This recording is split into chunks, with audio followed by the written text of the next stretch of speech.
నమస్కారం city news కి స్వాగతం. ముందుగా ముఖ్యాంశాలు.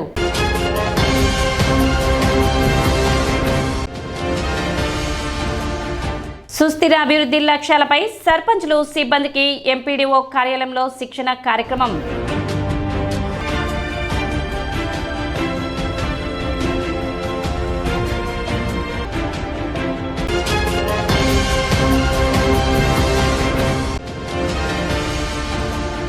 పట్టణంలో 100% చెత్త సేకరణకు కృషి. మున్సిపల్ కమిషనర్ బండి శేషన్న వెల్లడి.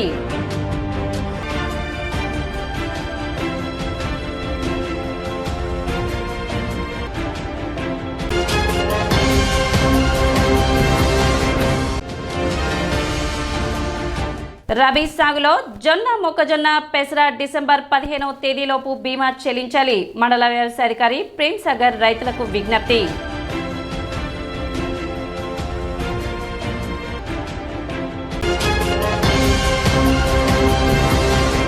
తెనాలి ఎంపీడీఓ కార్యాలయంలో అధికారులకు సర్పంచ్లకు శిక్షణ తరగతులు నిర్వహించారు. ఎంపీడీఓ అత్తోట దీప్తి అధ్యక్షతన సుస్థిర అభివృద్ధి లక్ష్యాలు స్థానికరణ అంశంపై పంచాయతీ సర్పంచ్లకు, కార్యదర్శులు, గ్రామ సచివాలయ సిబ్బందికి శిక్షణ కల్పించారు. 10వ తేదీ మంగళవారం నుండి 18వ తేదీ వరకు ఈ శిక్షణ తరగతులు ఉంటాయని ఎంపీడీఓ దీప్తి వెల్లడించారు. అదేవిధంగా వరల్డ్ టాయిలెట్ డే సందర్భంగా పారిశుద్ధ్య కార్మికులను సత్కరించుకోవడం జరిగిందని ఆమె తెలిపారు.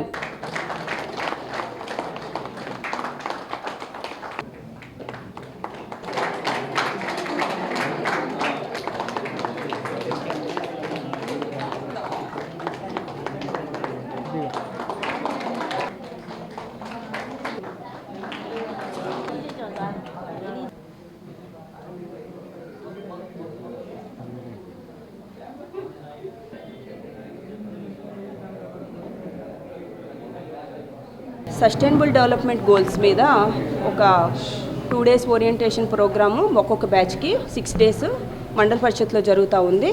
దీనికి ఫంక్షనరీస్ అందరితో పాటు సర్పంచెస్, అన్ని లైన్ డిపార్ట్మెంట్ సంబంధించిన హెడ్స్ వీళ్ళు ఈ 6 days వాళ్ళకి ఇచ్చిన షెడ్యూల్లో వాళ్ళు అటెండ్ అవ్వడం జరుగుతూ ఉంది. ఇదేంటంటే ఐక్యరాజ్య సమితి ఇచ్చిన ఈ 15 లక్ష్యాలు 2015 నుంచి మొదలయ్యి 2030 వరకు ఇచ్చిన ఈ లక్ష్యాలను అచీవ్ చేయడం కోసం సెంట్రల్ గవర్నమెంట్ ఇచ్చిన ఈ లక్ష్యాలని స్టేట్ గవర్నమెంట్ ఇంప్లిమెంట్ చేస్తూ ఉంది. అందులో పేదరిక నిర్మూలన కానీ, ఆకలి లేని సమాజం, మంచి ఆరోగ్యం, శ్రేయస్సు, నాణ్యమైన విద్య ఇవన్నీ డెవలప్ చేసుకోవడం కోసం మనం సిటిజన్స్గా ఏం చేయాలి అనేది ఈ ట్రైనింగ్ సెక్షన్లో ఎంఓటీస్ ద్వారా మనం ఎక్స్ప్లెయిన్ చేయడం జరుగుతూ ఉంది. ఇందులో భాగంగా మనం వరల్డ్ టాయిలెట్స్ డే ఈ 1 month నుంచి లాస్ట్ 1 month నుంచి జరుగుతూ ఉంది. ఈరోజు లాస్ట్ డే. ఈరోజు గ్రీన్ అంబాసిడర్స్ అందరినీ పిలిపించుకొని వాళ్ళకు ఒక చిన్న సన్మాన కార్యక్రమం కూడా ఏర్పాటు చేసాం. వాళ్ళు చేసిన కృషికి గాను వాళ్ళు ఆ పారిశుద్ధ్యాన్ని చేస్తూ వాళ్ళు ఈ పారిశుద్ధ్యం అనేది ఎవరు ముందుకొచ్చి చెయ్యని విషయం అయినా కూడా రేపు వాళ్ళు వచ్చి చేస్తున్నారంటే వాళ్ళని ఖచ్చితంగా సన్మానించుకోవాల్సిన బాధ్యత ఉంది. కాబట్టి దాన్ని ఈరోజు చిన్న సన్మాన కార్యక్రమం కూడా గవర్నమెంట్ ఏర్పాటు చేయమని చెప్పి ఉన్నారు. కాబట్టి మేము దాన్ని కూడా చేస్తూ ఉన్నాం. ఈ ప్రోగ్రామ్ అనేది 6 days ఈ ట్రైనింగ్ ప్రోగ్రామ్ జరుగుతూ ఉంటుంది. అందరు functional assistants, sarpanches and mandal ఎవరైతే డిఫరెంట్ డిపార్ట్మెంట్ హెడ్స్ ఉన్నారో వాళ్ళందరూ కూడా ఈరోజు అటెండ్ అవుతారు. తర్వాత 2015 to 30 లోపల ఐక్యరాజ్య సమితి వాళ్ళు 17 సస్టైనబుల్ డెవలప్మెంట్ గోల్స్ని అచీవ్ చేయాలని చెప్పారనమాట.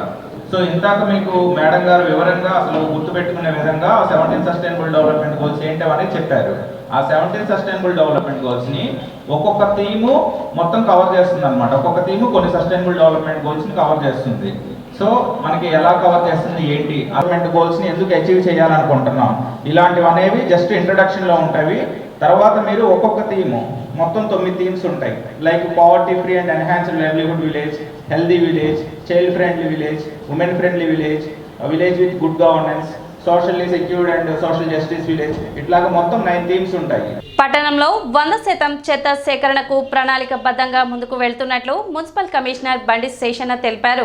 ఇందులో భాగంగా మంగళవారం కమిషనర్ శేషన్న పట్టణ 16వ వార్డు నుండి 23వ వార్డు వరకు పర్యటించారు. ఇంటింటికి చెత్త సేకరణ ఏ విధంగా జరుగుతుంది, వార్డుల్లో శానిటేషన్ పనులను ఆయన పరిశీలించారు.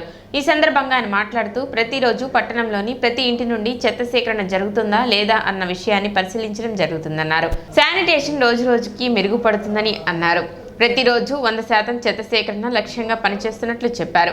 ఇందులో భాగంగా సిబ్బందితో ప్రతినిత్యం ప్రత్యేక పారిశుద్ధ్య కార్యక్రమాలను నిర్వహిస్తున్నట్లు తెలిపారు. ప్రజలు కూడా ఇళ్లలో ఉత్పత్తి అయ్యే వ్యర్థాలను ఆరుబయట పడవేయకుండా చెత్త సేకరణకు వచ్చే పురపాలక సిబ్బందికి అందించాలని కమిషనర్ విజ్ఞప్తి చేశారు.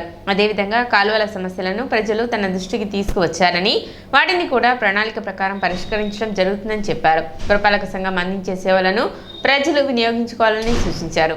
కార్యక్రమంలో పురపాలక సిబ్బంది, ప్రజాప్రతినిధులు పాల్గొన్నారు.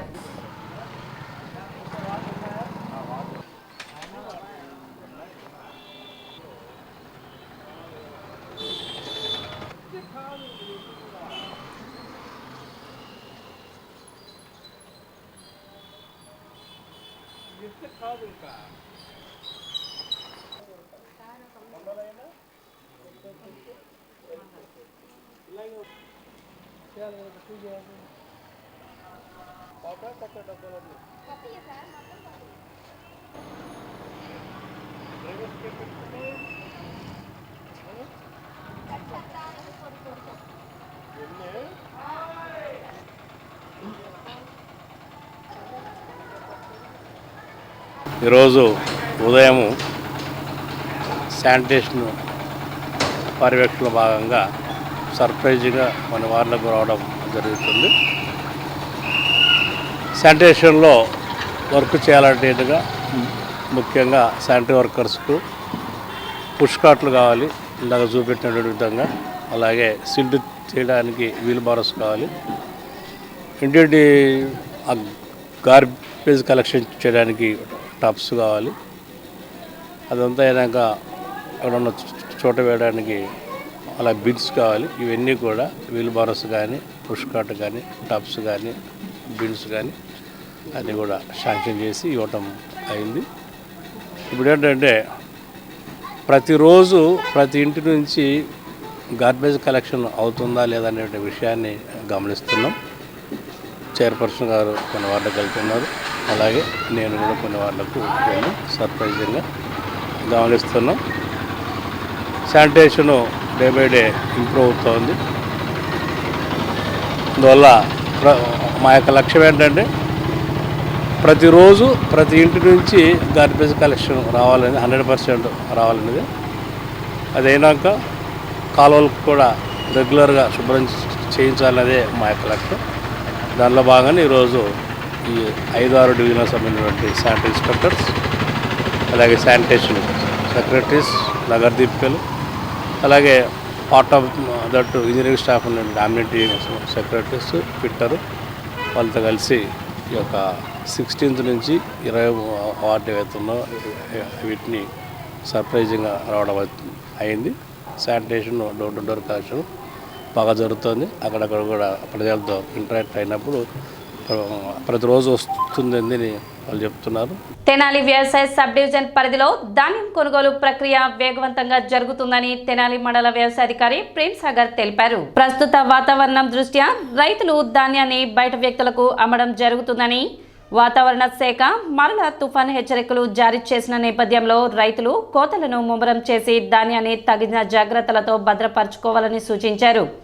75 కేజీల బస్తాను ప్రభుత్వం 1,740 రూపాయలకు కొనుగోలు చేస్తుందని, ఉన్నతాధికారుల ఆదేశాల మేరకు 17 నుండి 25 తేమ శాతం ఉన్న ధాన్యాన్ని ఎటువంటి తరుగు లేకుండా కొనుగోలు చేయడం జరుగుతుందని, 17 నుండి 22% తేమ ఉంటే 1% తరుగుతో ధాన్యాన్ని కొనుగోలు చేస్తున్నట్లు చెప్పారు. మంగళవారం తెనాలిలో 6 లారీల ద్వారా ధాన్యం కొనుగోలు ప్రక్రియ నిర్వహించినట్లు మండల వ్యవసాయాధికారి ప్రేమ్ సాగర్ తెలిపారు. వరి పంట కోతలు కోస్తూ ఉన్నారు మిషన్లతో. అంటే వాతావరణం కొద్దిగా తేమ ఉండటం వల్ల రైతులు ఎక్కడికెక్కడికి బయట మార్కెట్లో అమ్మేస్తున్నారు. 1400, 1370, 1410, 1450 రకరకాలుగా అమ్ముతున్నారు. కాబట్టి మరలా తుఫాన్లు అని చెప్తూ ఉన్నారు వాతావరణ శాఖ. అవి తప్పించుకుంటూ పోతూ ఉన్నాము. కాబట్టి రైతు సోదరులు వీలైనంత వరకు త్వరగా కటింగ్ చేపించేసుకొని ధాన్యం తగు జాగ్రత్తలు తీసుకోవాలి. ఎక్కడ గోడౌన్లో అయినా పెట్టుకోవాలి, లేకపోతే బయట ఓపెన్ మార్కెట్ సేల్లో అమ్ముకోవాలి. ప్రస్తుతం మన ప్రభుత్వం ద్వారా సివిల్ సప్లై వారు ధాన్యం కొనుగోలు చేస్తున్నారు. 1740 రూపాయలకి 75 కేజీల బస్తాను. అవి జరుగుతూ ఉన్నాయి. మా దగ్గర జేసీ గారి జాయింట్ కలెక్టర్ గారి ఉత్తర్వుల సూచనల మేరకు 17 నుంచి 22% వరకు తీసుకోమన్నారు. 17% ఉంటే ఏ తరుగు లేకుండా పోద్ది. 17 నుంచి 22 వరకు ఉంటే ఒక్కొక్క శాతం పెరుగుతూ ఉంటే కింటాకు 1 కేజీ చొప్పున తరుగు ఇవ్వాలి. కాబట్టి రైతు సోదరులు గమనించవలసిందిగా కోరుతున్నాం. జీడీసీఎంఎస్ ఇక్కడ పనిచేస్తున్న సిబ్బంది, తర్వాత ప్రొక్యూర్మెంట్లో పనిచేస్తున్న టెక్నికల్ అసిస్టెంట్లు, అక్కడ డేటా ఎంట్రీ ఆపరేటర్లు, మా రైతు సేవా కేంద్రాలు పనిచేస్తున్న సిబ్బంది ద్వారా ప్రొక్యూర్మెంట్ జరుగుతూ ఉంది. దాదాపు ఈరోజు కూడా 6 లారీలకి ప్లాన్ చేస్తున్నాం. పెదరావూరులో 1, చిన్నరావూరులో 1, ప్లస్ నందివెలుగులో 1, కటివరంలో 2, కంచెలపాలెంలో 2 ప్లాన్ చేస్తున్నాం. అవి ఈరోజు లారీలు ఎత్తేందుకు గట్టిగా ప్రయత్నిస్తున్నాం.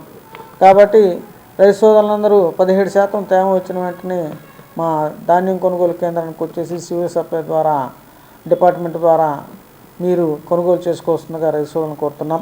ఆటోలో పరిమితికి మించి ప్రయాణికులను ఎక్కించరాదని మోటార్ వెహికల్ ఇన్స్పెక్టర్ రాఘవరావు హెచ్చరించారు. నిబంధనలకు విరుద్ధంగా ఆటోలో ప్రయాణికులను ఎక్కించరాదని, ముఖ్యంగా ఆటో వెనుక వైపు డోర్ ఓపెన్ చేసి ప్రయాణికులను ఎక్కించరాదని తెలిపారు.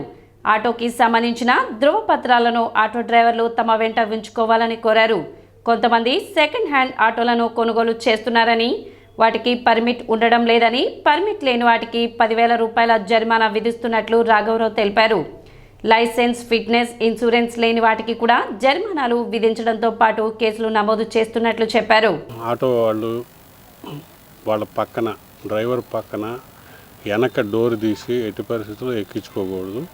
ఇది మేము చాలాసార్లు చెప్పడం జరిగింది. అట్లా చేయని వారి మీద కేసు నమోదు చేయడం జరుగుతుంది. అలాగే మా దగ్గర ఫిట్నెస్కి వచ్చిన బళ్ళు ఆటోలు అన్నిటికీ మేము వెనక డోర్ వెల్డింగ్ చేసేస్తున్నాము. వెల్డింగ్ చేయకపోతే ఫిట్నెస్ కూడా చేయటం లేదు.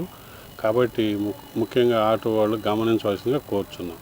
అలాగే ఆటో వాళ్ళు ముఖ్యంగా ఈ 7 డాక్యుమెంట్స్ ఉండాలి. 7 ఏంటంటే 7లో ఈ మధ్య ట్యాక్స్ ఎగ్జంప్షన్ వచ్చిందిగా, కాబట్టి వాళ్ళకి permit, RC, FC, IC, PUC, driving licence.